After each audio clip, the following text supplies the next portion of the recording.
Le collectif des 22 notaires change de fusil d'épaule. Au lieu de brûler les diplômes comme ils l'avaient promis, ils ont tenu un point de presse devant le palais de justice Lat Dior pour annoncer l'internationalisation de son combat contre les autorités.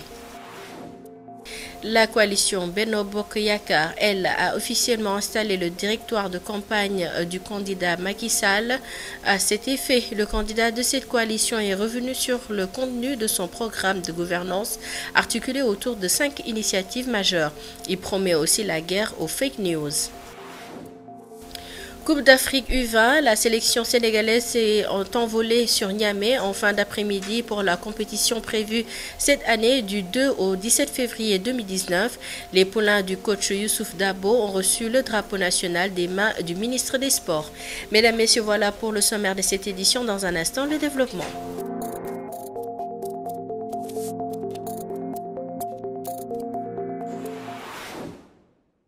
Bonsoir à toutes et à tous et merci de nous rejoindre dans cette édition. Nous ouvrons ce journal du soir avec le collectif des 22 notaires qui avait menacé de brûler leurs diplômes devant le palais de la République.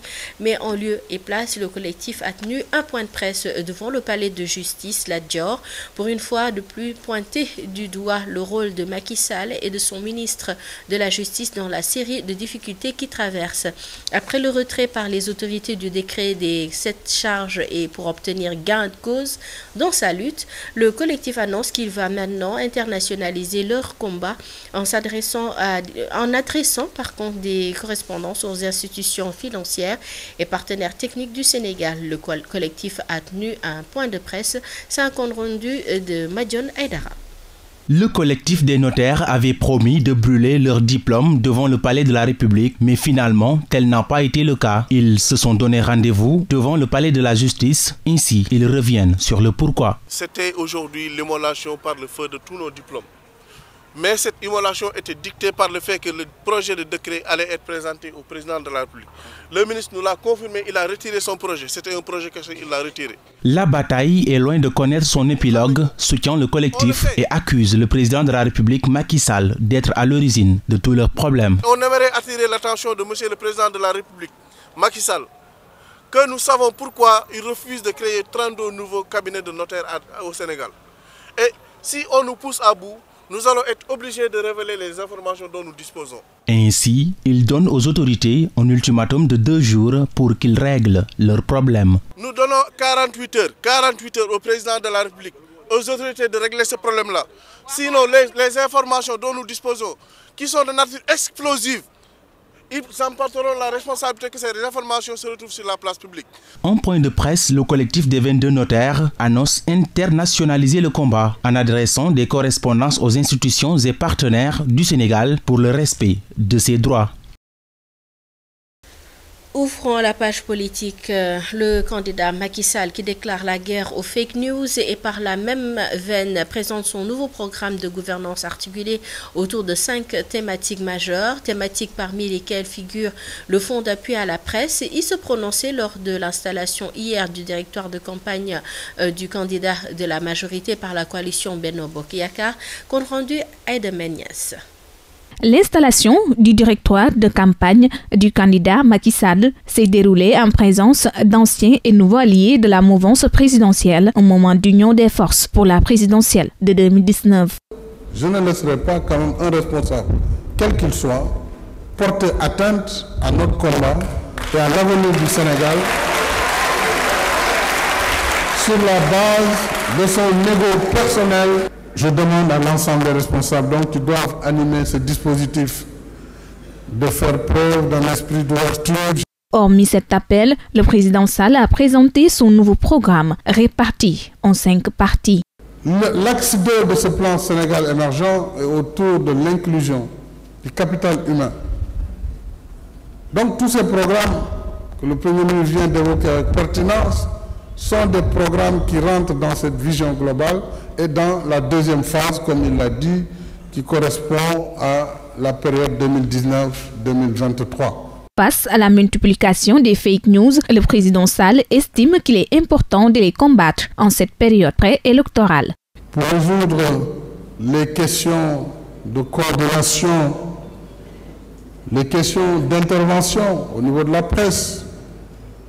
Il faut que les informations soient données par des personnes habilitées. À partir du moment où la campagne commence, plus personne, s'il n'est pas habilité, ne peut parler au nom du candidat. Sinon, nous allons aller dans une cacophonie généralisée. Dans ce nouveau programme établi par Macky Sall, la presse sénégalaise n'est pas en reste. Selon Mohamed Boun Abdallah Dionne, les 25% du fonds d'appui dédié à la presse iront vers la presse en ligne, du fait qu'elle fait partie des moyens de communication de l'avenir. Et pendant ce temps, le phénomène de la transhumance bat son plein dans le jeu politique. Et la dernière pour le moment en date est bien sûr celle de Maître Aïssata Tall Sall, la présidente de Oser l'avenir, est la proie de critiques depuis qu'elle a annoncé son ralliement dans le camp de la majorité. Pour des Sénégalais, cela traduit une absence totale d'éthique et de morale auprès de certains leaders. Mais pour d'autres, son acte est à saluer et signifie quelque part son engagement politique et aussi une idéologie qu'elle partagerait avec la mouvance présidentielle. Les détails dans ce reportage de Penda Badji et Cherbo. La transhumance politique est devenue un véritable fléau au Sénégal. Après bon nombre de leaders, c'est au tour d'Aïssata Tall Sall de soutenir Macky Sall, une situation qui se justifie par l'absence d'éthique et de morale politique, selon ses citoyens. C'est une pure trahison envers la nation.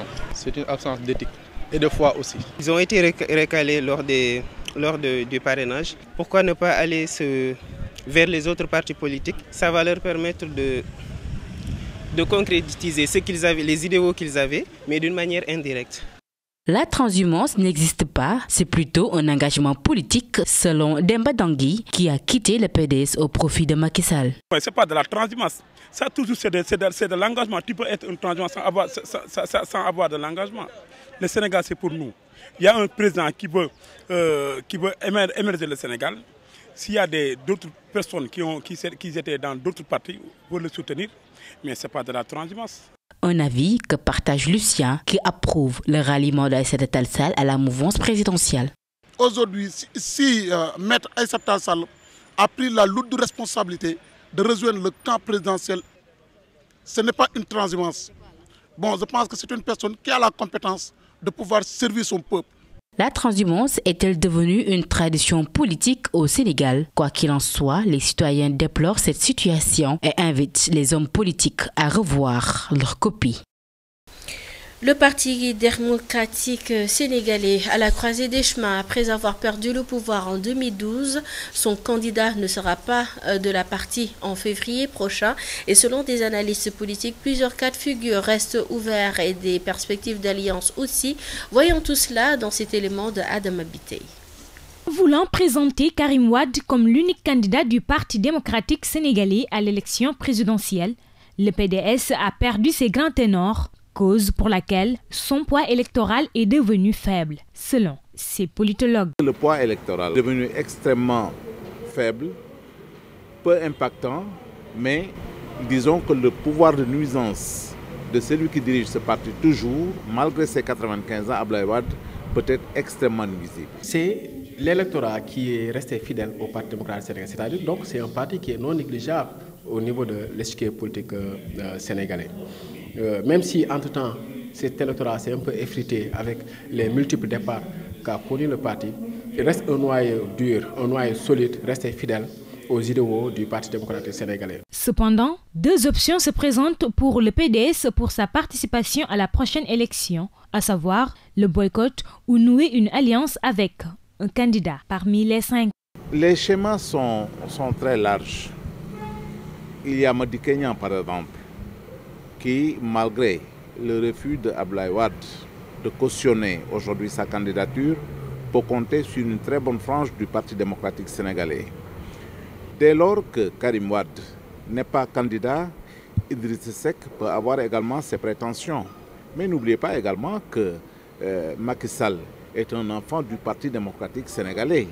Il peut avoir des soutiens extrêmement importants. Contrairement au journaliste Pape Amadou Fall, Hassan Baye, lui, trouve que Ousmane Sonko est le candidat qui peut bien bénéficier du soutien du PDS. Je ne vois pas de perspective d'alliance entre le Rewmi et le PDS, Madi Kenyan et le Parti démocratique sénégalais. Mais étant prévisible, Wade peut nous sortir une formule qui peut surprendre. Et je pense que de tous les candidats actuellement qui se présentent aujourd'hui à l'élection présidentielle, Sonko quand même a une longue avance sur certains pour quand même pouvoir bénéficier, tirer profit de cet électorat.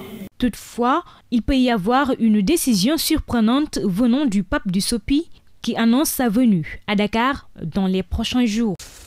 Et nous restons dans le champ politique pour cette fois-ci. Des réactions après la sortie de Moustapha Cissé Lo suite au meeting de Ousmane Sonko à Ziguinchor. Cissé Lo avait dit dans les médias que Sonko s'était juste entouré de rebelles pour organiser sa manifestation. Une sortie condamnée par des Sénégalais mais aussi par la plateforme citoyenne Mouvement Sentinelle présidentielle 2019. Le mouvement alerte toute la classe politique d'éviter des propos qui peuvent susciter la haine et nuire à la cohésion sociale. Pour ce qui est du cas de l'élection présidentielle, la plateforme est pour la mise sur pied d'une commission d'enquête parlementaire pour vérifier la fiabilité du fichier électoral. Le colonel André Kantara Koulibaly se prononce au micro de l'ancien Adjandi. Le M19 condamne avec la dernière énergie les déclarations du député Moustapha Cissé Lo de la mouvance présidentielle qui pourrait entraver le processus de paix déjà enclenché en Casamance. Plus grave, ce discours a été prononcé pendant que le feu couvre, la tension monte. La plateforme citoyenne M19 propose que tout soit mis en œuvre pour rétablir la confiance entre les acteurs de la vie politique sénégalaise. Deuxièmement, la mise en place d'une commission d'enquête indépendante avec l'implication de toutes les parties prenantes et la société civile pour s'assurer de la fiabilité du fichier électoral. Recommande que toutes les dispositions soient prises pour que les électeurs régulièrement inscrits reçoivent leur carte d'électeur pour exercer leur droit de vote dans les meilleures conditions requises par la loi. Quant aux bureaux de vote légalement prévus, leur identification et leur accès par les parties prenantes et les observateurs nationaux et internationaux agréés doivent être garantis. La nomination d'une personnalité neutre et consensuelle chargée de l'organisation de l'élection présidentielle du 24 février 2019. Colonel André Kantara Koulibaly au micro de Lansana Djandi. Le SAES lance un appel aux étudiants pour une élection présidentielle apaisée. Un appel salué par le président du mouvement des élèves et étudiants républicains et du mouvement Carbone 14. Ces regroupements d'étudiants promettent de mener la sensibilisation sur le campus pour éviter les cas de violence électorale à l'université. Les détails avec Ndeye Fatim Lo. Au Sénégal, on retrouve beaucoup de mouvements d'étudiants au sein des partis politiques. Ils sont devenus une forme incontournable pour ces derniers et sont très présents au niveau de l'université. En cette période préélectorale, je pense que les mouvements étudiants au sein des partis ont un rôle majeur à jouer. Qu'il n'y ait pas d'entente, c'est très normal. En politique, chacun a ses idées et ses opinions et chacun aussi doit les défendre. C'est tout à fait logique de prendre parti quelque part. Cependant, ces membres de mouvement estiment que ce n'est pas une raison de verser dans la violence. L'université ne doit pas servir de champ de bataille. Nous avons en commun le Sénégal et le Sénégal est plus important que tous les partis politiques réunis. Et il faudrait que nous, étudiants, que nous fassions preuve de maturité, qu'on n'accepte surtout pas de se faire manipuler par des politiciens. Le plus souvent, ne peuvent même pas amener leurs enfants ou n'acceptent même pas d'amener leurs enfants au front ou face aux policiers. Les leaders de partis là utilisent les étudiants parce que la plupart du temps, vous voyez maintenant des étudiants qui s'allient quelque part sans conviction. Il faudra que aussi les étudiants essaient d'avoir un peu de retenue par rapport aux élections, par rapport à ce qui nous a amenés ici en tant qu'étudiants. Pour y remédier, il est aujourd'hui nécessaire que le COUD prenne toutes ses responsabilités avec des mesures drastiques. On ne peut pas situer le problème sur le camp des étudiants tout simplement parce qu'il y a le cas Mambaignan. Il y a le cas Mambaignan qui a recruté des nervis de part et d'autre. Il y a les autorités du COUD aussi. Nous leur avons lancé un appel face à ce laxisme. Parce que c'est eux qui doivent maintenant prendre en charge maintenant des préoccupations et de la sécurité des étudiants. Le SAES lance ainsi un appel bien perçu par ses étudiants et qui d'ailleurs pense qu'il est venu à point nommé. Mouvements politiques et apolitiques comptent faire le nécessaire pour sensibiliser leurs camarades afin qu'il n'y ait aucune violence au sein de l'UCAD. Merci Ndeye Fatim Lo. La Confédération des syndicats autonomes alerte l'opinion face à la presse et dans un contexte préélectoral. La CSA rappelle au gouvernement les engagements vis-à-vis des travailleurs. Elle se dit également ouverte aux propositions des candidats en lice pour la satisfaction des revendications des travailleurs. La CSA a fait face à la presse. C'est un compte rendu de Safietou Koli et Yaram Ndiaye.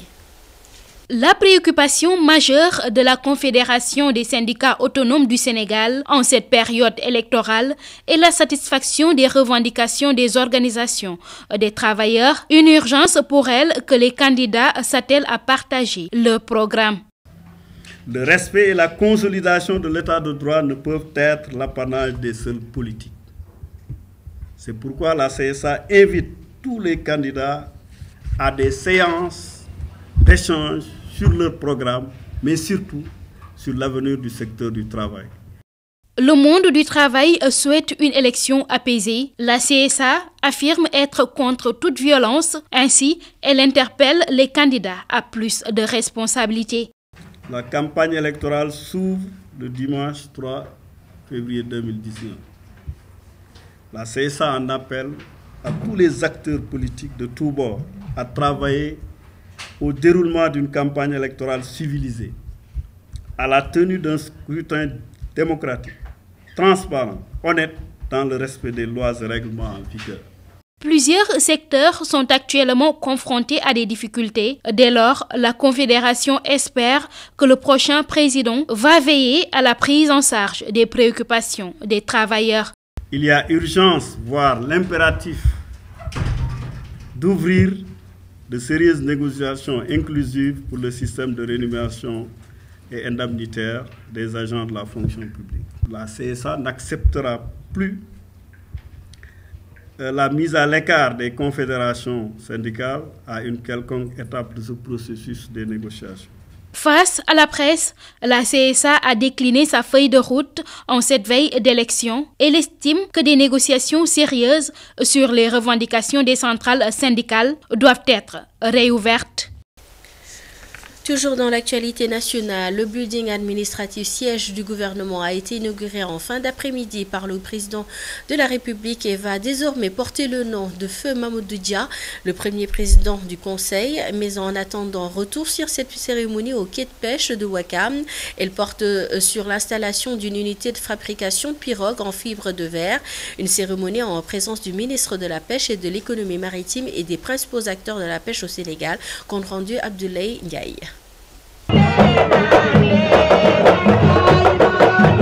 Des pas de danse accompagnés par des chansons rythmées de Ndawarabine. Nous sommes bien en milieu Lébou, au quai de pêche de Ouakam. Cette localité dispose désormais d'une usine de fabrication d'embarcations en fibre de verre, une infrastructure qui entre dans la politique de l'État à moderniser le secteur de la pêche.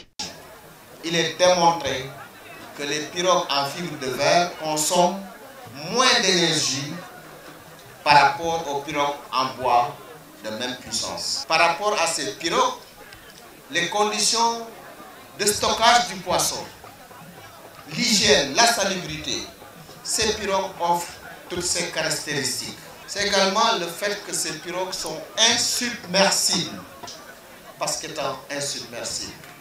Vu les dangers et les nombreux dégâts notés souvent en milieu maritime, cette infrastructure navale vient résoudre cette équation à multiples inconnus, d'où la satisfaction des acteurs du secteur.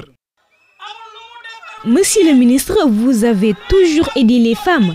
Encore, si aujourd'hui vous nous faites ce don, donc nous ne pouvons que nous en réjouir et prier pour vous. Je pense que cette pirogue vaut mieux que celle dite traditionnelle. Donc nous rendons grâce à Dieu. Toutefois, des doléances ne manquent pas sur la table du ministre de la Pêche. Il s'agit de l'octroi des machines qui ne fait pas encore tache d'huile, mais la tutelle rassure. Nous avons vu les efforts déjà consentis, mais nous voulons plus. Nous sollicitons des machines car nos jeunes en ont vraiment besoin et nous ne comptons que sur vous. Je voudrais rassurer les pêcheurs qui ont déjà donné leur acompte pour des moteurs, eh bien qu'ils vont recevoir très prochainement leur moteur. C'est le cas ici de Ouakam où on parle de 10 à 11 moteurs. Cette industrie navale a vu le jour grâce à la collaboration entre l'État du Sénégal et la société Cefaou Motor. Étant une première sur le territoire national, elle dispose d'une salle administrative équipée de matériel de dernière génération avec notamment un système de géolocalisation. L'idée est de renforcer la sécurité des pêcheurs en mer. Abdoulaye Ndiaye, la pénurie d'essence pour pirogues qui continue et affecte toujours la vente de poissons. Des vendeuses du produit qui en font les frais accusent les grandes surfaces de leur faire de l'ombre. Les ménages interpellent les autorités dans ce reportage de Anta Diédhiou. Beaucoup de pêcheurs ne sont pas allés à la mer à cause de la pénurie de super. Conséquence, sur le marché, on constate une rareté des poissons. Les pêcheurs ne vont plus en mer à cause de la pénurie d'essence, même si des fois, ils y vont et reviennent avec un peu de poisson. C'est ce qui provoque cette rareté et cela n'arrange personne. C'est vraiment un problème et les autorités doivent nous aider. Pour cette vendeuse, les grandes surfaces jouent un rôle énorme sur ces problèmes de manque.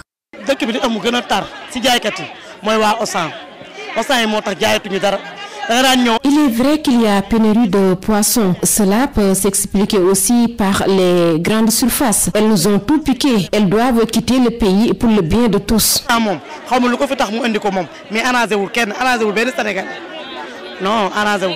Venue s'approvisionner, cette dame fustige la cherté du poisson et fait appel à l'État. Ces temps-ci, le prix du poisson est devenu très cher. Moi, j'ai acheté le mien à 2000 francs, alors que d'habitude, il coûtait moins de 1500. Et franchement, l'État doit réagir. Le prix des paniers de poissons en hausse, causé par le manque de carburant, un problème qui persiste et qui impacte beaucoup sur la vente, mais aussi sur le panier de la ménagère. Autre sujet dans ce journal, la lutte contre la corruption. Le Sénégal, toujours dans la zone rouge, selon le dernier rapport de Transparency International. Le pays n'a pas toujours atteint la moyenne et se classe à la 45e place. Une situation qui interpelle les citoyens pour le coordonnateur de la COS M23. Il est temps de combattre l'impunité qui, selon lui, est érigée en règle et faire de la rupture une réalité. Plus de précisions dans ce reportage de Chantal Badji. Malgré la lutte incessante contre la corruption au Sénégal, le mal reste une réalité. Le pays est toujours dans la zone rouge. Sur 100 points, on est resté à 45 selon Transparency International. Une situation qui s'explique par l'impunité selon cet acteur de la société civile. L'impunité met la main dessus, donc un facteur très important dans le cadre de la gestion de ces dossiers. Dans la rue, dans une autre approche aussi, on se rend compte que certains agents de l'administration, en tout cas, sont dans les raquettes et autres. Nous savons aussi qu'au niveau de l'administration publique, ça pose problème. Allons croire, nonobstant le travail acharné des organes de bonne gouvernance au Sénégal, la rupture reste un vain mot. Le traitement des rapports de ces institutions est injuste. Nous voyons beaucoup de scandales qui ont été cités. On peut parler du rapport de l'IGF sur le Prodac. On peut parler du cas récent des 94 milliards avec Mamour Diallo. Quand on voit juste à côté d'autres rapports de 1 milliard et quelques sur lesquels on prend des décisions. Que dire de ces rapports qui en tout cas portent sur des sommes exorbitantes?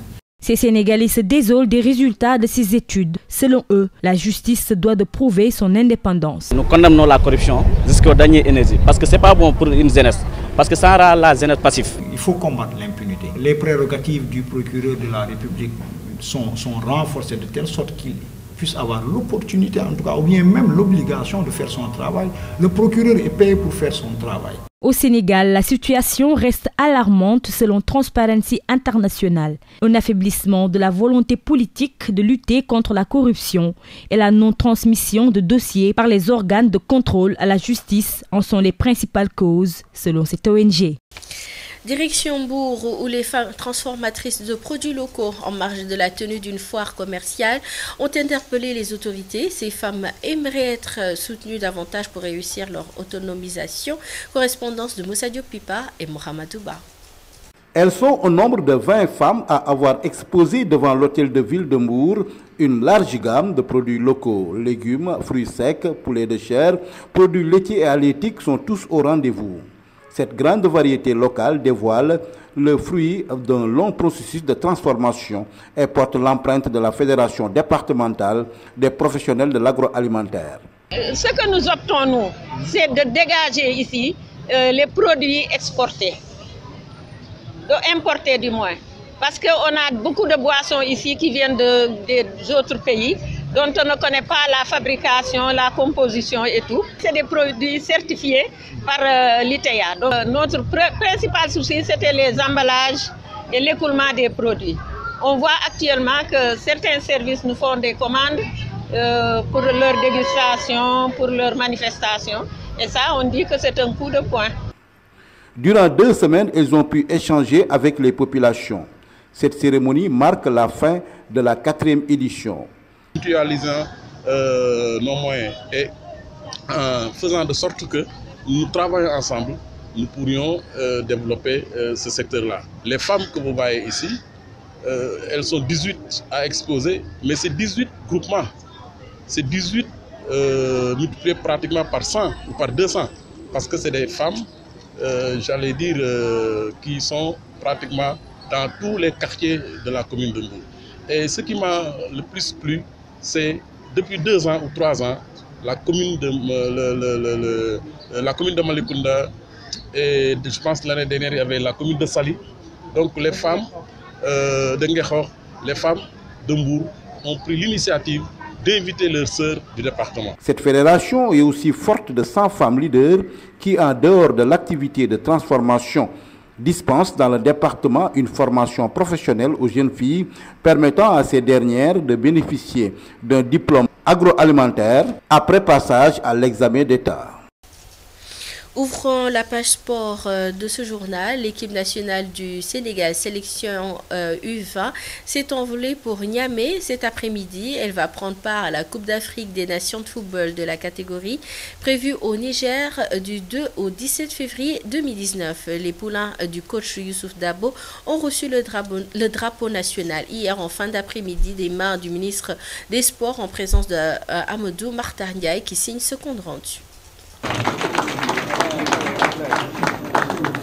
L'ambiance était au rendez-vous lors de la cérémonie de remise de drapeau national à la sélection U20. Le ministre Matarba, qui galvanise les lionceaux, les invite à faire preuve de bravoure et à représenter dignement le Sénégal.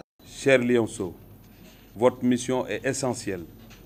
Il vous appartiendra, lorsque vous serez sur les terrains de football de Niamey, de faire preuve de patriotisme et de dépassement, et d'imprimer une haute tonalité à notre politique sportive par une victoire finale et que le peuple attend avec impatience et en toute légitimité.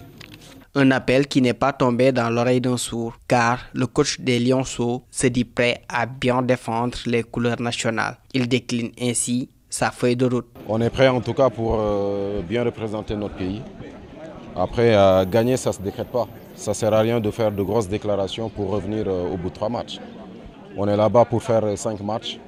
On s'est préparé en conséquence, donc on y va avec beaucoup de confiance. Maintenant, il faut traduire tout ça sur le terrain parce que la vérité sortira de là-bas. Et l'objectif, c'est quoi? Déjà sortir des poules, comme je l'ai dit, après le reste, on verra comment ça va se passer. Pareil pour les joueurs, Soleil Aw, confiant, c'est déjà ce qui les attend au Niger. On l'a déjà rencontré au Togo, là, le Mali, le Burkina. Le Ghana pas encore, mais on l'a déjà vu jouer, donc voilà. On est prêt, quoi. Pour sa 5e participation à la Coupe d'Afrique des Nations U20, le Sénégal est logé dans la poule B en compagnie du Mali, du Ghana et du Burkina Faso. Chers amis téléspectateurs, c'est cette page sportive qui met fin à cette édition. Merci de l'avoir suivi. Bonne suite des programmes à toutes et à tous sur Radio Dunia Vision. Bonsoir.